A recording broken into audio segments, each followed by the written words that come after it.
I've sentenced more than 100 people. You have 8 or 9 cases in that chart. Okay, Judge, you said that before. These are the 8 or 9 child porn cases. I will say, to correct the record, I just say to the judge, there's no point in responding. He's going to interrupt you. Thank you. Look, I appreciate the chairman trying to filibuster, and if you don't like your witnesses' answers, you're welcome to provide your own. On the internet, with one click, you can receive, you can distribute tens of thousands.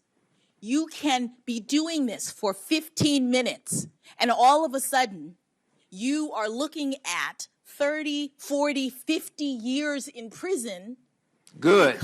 Good. I understand. Absolutely Senator, good. I hope you are. Good. Allow her to finish, please. I hope you go to jail for 50 years if you're on the internet trolling for images of children and sexual exploitation. So you don't think that's a bad thing? I think that's a horrible thing. That's not what the witness said, and she should be allowed to answer this question once and for all. Senator, all I'm trying to explain is that our sentencing system, the system that Congress has created, the system that the Sentencing Commission is the steward of, is a rational one.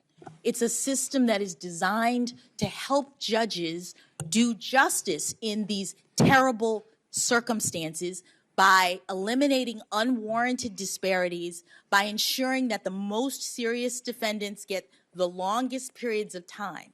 And when modes of commission of the crime change such that in 2 seconds, someone can receive or distribute thousands of images.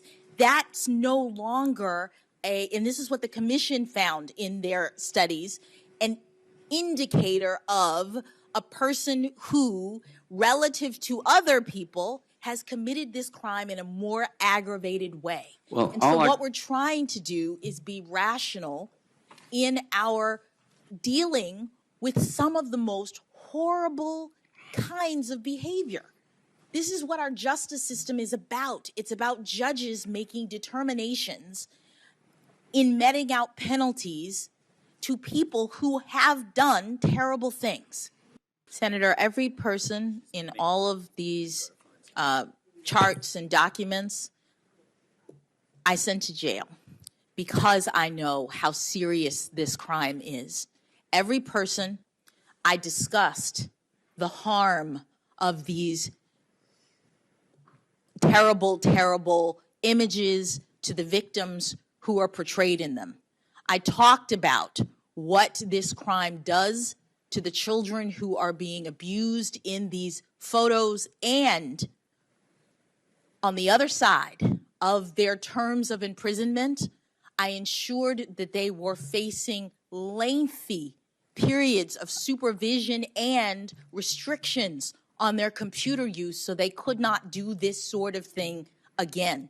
That's what Congress has required of judges, and that's what I did in every case. So, for example, you're in my alma mater, Harvard, is currently being sued for its explicit and, in my view, egregious policy of discriminating against Asian Americans.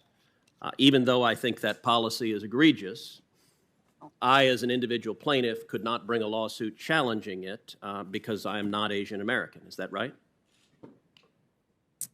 If you brought a lawsuit, the court would have to evaluate whether you had an actual injury in order to be able to determine whether it had subject matter jurisdiction to hear the suit. But if I'm not in the class being discriminated against, then I don't have the ability to bring the lawsuit. Is that right? I think you'd have to have an actual injury. Certainly people, I think, who are in the class could claim that they had an injury for that purpose. So now you're on the Board of Overseers of Harvard. If you're confirmed, do you intend to recuse from this lawsuit? That is my plan, Senator. Okay. Senator Grassley. Mr. Chairman? Yes. Mr. Chairman, I think you've, in the main, provided both sides an opportunity to be heard and ask their questions. But unfortunately, I noticed that after every series of questioning on this side of the aisle, you choose to editorialize and contradict the points being made by this side of the aisle. I don't know whether we will have an equal opportunity to editorialize about the advocacy that you and your colleagues, the points that you're trying to make. I especially was concerned that after my questioning yesterday, I left the hearing room and you chose to come back after a break and raise with the judge a point that I had asked her about, and which I frankly think was misrepresenting my position and what the facts are with regard to whether the judge has accused President George W. Bush and Donald Rumsfeld of war crimes. My language was, I asked her whether she'd called them a war criminal, and she said under oath to you, no, I did not, although the record is plain as it can be that she accused them of war crimes. Now, I don't understand the difference between calling somebody a war criminal and accusing them of war crimes. Maybe in some other foreign language that I don't frankly understand, maybe that would make sense, but not in accordance with a common understanding of the English language.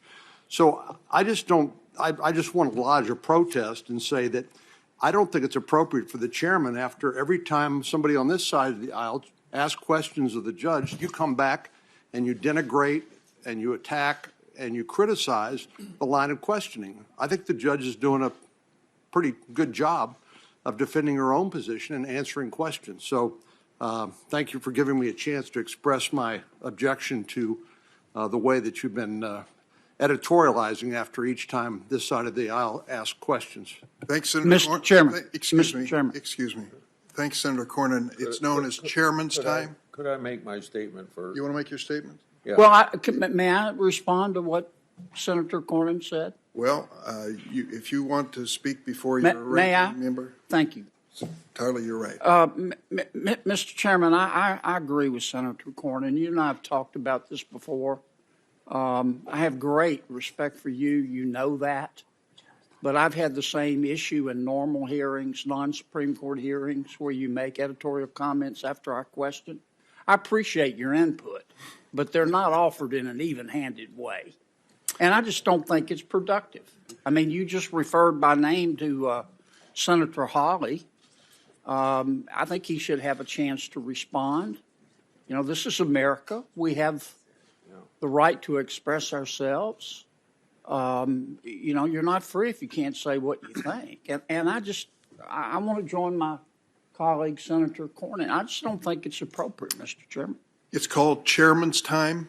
It is a tradition in this committee exercised by Senator Lindsey Graham as chairman and Senator Grassley in previous Supreme Court. But they didn't do it the way you do it, I'm Mr. going Chairman. to allow you to be heard, but I want to be heard Of course. without interruption. Of course. And so in the minority, we waited through chairman's time when we had Republican chairs. There will not be a separate set of rules for Democrats in control of this committee.